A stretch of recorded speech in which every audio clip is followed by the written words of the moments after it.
Allez, petite vidéo improvisée pour tester mon nouveau micro. Le principal problème des mecs qui ont du mal à draguer des meufs, c'est qu'ils sont un peu trop rigides, ils sont un peu trop rationnels, ils sont un peu trop dans un jugement blanc ou noir. Tu veux A ou B. Sauf que si tu veux pécho de la gourgandine, il te faut abandonner A ou B et sauter le pas vers quoi ou B.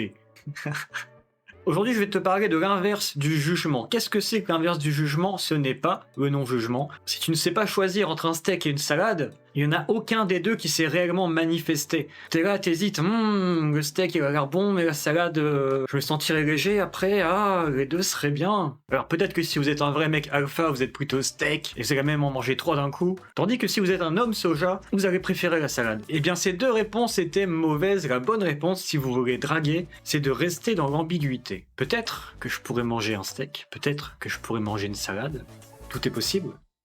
Vous voyez, il n'y a aucun choix qui a été fait, il n'y a aucun jugement qui a été prononcé. L'inverse du jugement, c'est ta capacité à être ambigu.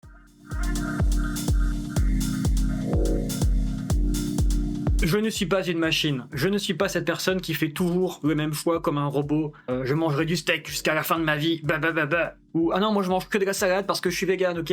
Non, je vous propose d'exprimer l'inverse du jugement, et l'inverse du jugement, ça s'appelle l'ambiguïté. Moi, il y a un truc que j'aimais bien faire quand j'étais ado. Je proposais à une nana de venir chez moi.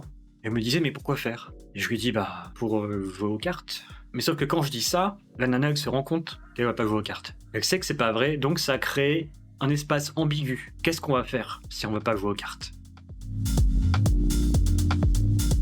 Ok, je veux bien venir jouer aux cartes chez toi.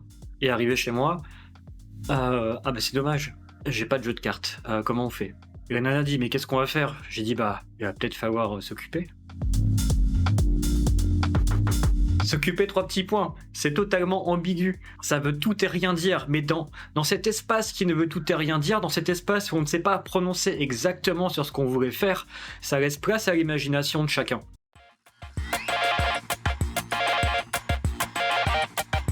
Voyez l'ambiguïté comme une espèce de jardin. Tous les espaces d'ambiguïté que vous arrivez à créer avec une personne vont être des espaces dans lesquels cette personne va projeter plein de choses avec son imaginaire, pour le meilleur et pour le pire. Attention, soyez pas ambigu avec n'importe quoi. Tu sais conduire au fait? Qui ne sait pas conduire aujourd'hui? Et vous pouvez appliquer ça à beaucoup de choses. Quand vous faites un compliment à une nana, faites-lui un compliment ambigu. Si vous lui dites t'as des jolies chaussures, elle va vous dire merci, elle va pas s'en souvenir. Tandis que si vous lui dites j'aime bien tes chaussures, on dirait des chaussures d'un film des années 80.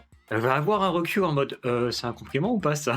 Ça va la faire bugger. Et par conséquent, ça va créer cet effet jardin fertile pour son imagination. Si elle est parano, elle va penser que ses chaussures font vieillotte. Si au contraire elle est pronoïaque, elle aura peut-être envie de mater des films des années 80 avec vous. Mais cet effet jardin vous permet en plus d'y faire pousser ce que vous voulez. Oui, tu sais, c'est les chaussures des actrices des comédies romantiques. Et là, elle va peut-être vous demander, mais de quel film vous parlez? Pareil, soyez ambigu. C'était un film qui se passait à New York, avec un acteur américain très connu, George Clooney. Ouais, ça doit être lui. Le film n'existe pas, on s'en fout.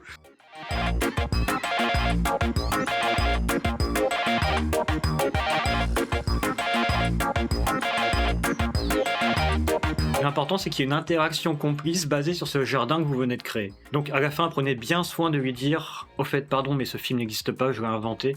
C'est parce que, tu sais, quand je te vois, je me fais des films. » Bref, c'était une petite vidéo pour tester mon nouveau micro. Si vous avez aimé cette vidéo, répondez-moi avec un commentaire ambigu, et je vous dis à bientôt.